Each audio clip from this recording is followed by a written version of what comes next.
Bangla Bangla news 21 চেতনায় সত্য প্রকাশে অঙ্গীকারবদ্ধ।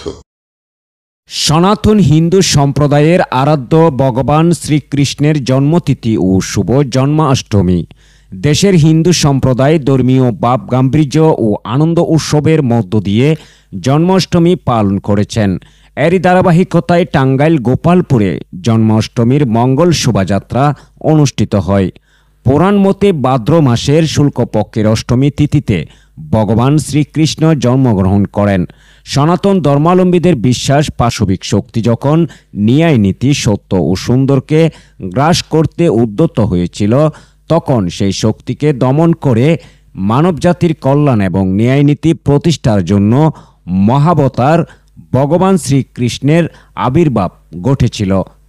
তাদের আরও বিশ্বাস, দুষ্টের দমন করতে এভাবে যুগে যুগে ভগবান মানুষের মাঝে নেমে আসেন এবং সত্য ও সুন্দরকে প্রতিষ্ঠা করেন। এই উপলক্ষে টাঙ্গাইলের গোপালপুরে শ্রী শ্রী আনন্দময়ী দেব মন্দিরের উদ্যোগে জন্মাষ্টমী অনুষ্ঠান পালন করা হয়। মন্দির কমিটির পক্ষ থেকে জন্মাষ্টমীর অনুষ্ঠান সংক্ষিপ্ত করে বর্ণাঢ্যদের জন্য উপজেলা নির্বাহী কর্মকর্তার হাতে নগদ অর্থ তুলে দেওয়া হয়।